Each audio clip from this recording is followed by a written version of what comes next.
years ago, I went to a sales seminar from a future mentor of mine named Mark Tewart. During the event, Mark explained that most people are guilty of thinking too small. At the time, I thought he must be crazy. I knew I had a lot of BHAGs, big, hairy, audacious goals, and I felt that he must have been talking to someone else. However, it wasn't until I tried to list 100 goals on a piece of paper that I realized that I was not thinking big enough. You see, writing down your goals and dreams is one of the most important things you can do. When we put our ideas in print, they become real, and you begin to envision achieving these goals. Once you have written down your goals, it is important to figure out your why. The why is the biggest motivator to achieving success in your personal, professional, and spiritual life. Let me give you an example. Let's say you have a goal to save $20,000 by the end of the year. Now, don't get me wrong, that's a great goal. However, if you're simply saving money for the sake of saving money, then your willpower will fail as soon as a great deal comes along.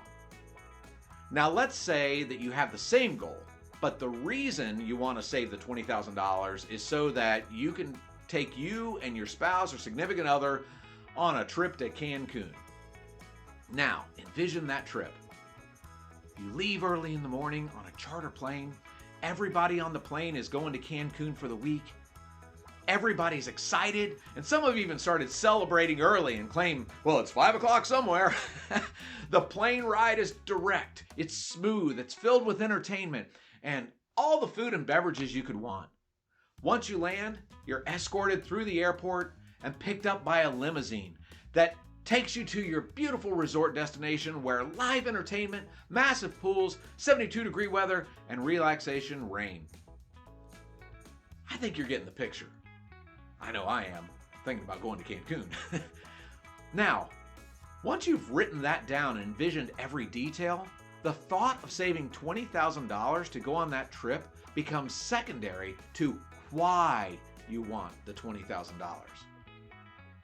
Now, when I attended that seminar, I was selling cars.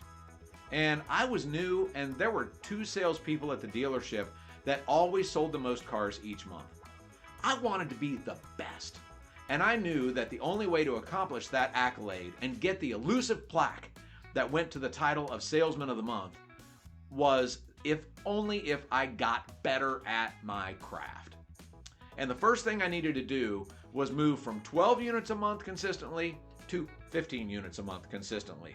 That way I could be in the top 3, and at least I could be within striking distance. I took my business card and I wrote on the back of my business card, I, Andy Buck, commit to selling 15 units by the end of the month. Then I put an X and a line, and I signed my name on it. The why was so that I could become number 1 at the dealership, get my picture in the local newspaper, and get a plaque that only 2 people had received in the past 2 years. It was exclusive. I wanted to be in that exclusive group. Then I wrote down what I felt was the first step, and I signed it. Next, I folded up that business card as small as I could. I just kept folding it. It's only about 3 or 4 folds. And I put it in my pocket. And every time I reached in my pocket to pull out my keys, change, or whatever, I forced myself to unfold the card and read my commitment out loud. You see, when the why is strong, the how gets easy. I didn't need to figure out each and every step of my goal. I simply needed to focus on the end result and what I wanted to gain. So what happened? Well, our dealership had a food truck that used to visit the shop every day around 10:30 a.m. And every employee would go back to the shop and buy snacks so that they could get through lunch. I know, it's crazy, right? Totally destroyed productivity. Anyway, I was standing in line and I reached into my pocket for some money when my hand touched my folded business card. I pulled it out, unfolded it, and read it out loud under my breath. I, Andy Buck, commit to selling 15 units by the end of the month. How is what I'm doing right now contributing to that commitment.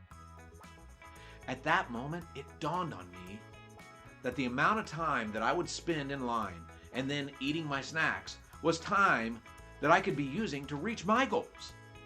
In fact, if all the salespeople were back here, who was up front taking care of customers? So, excitedly, I pulled myself out of line and I went up to the showroom. And you know what happened?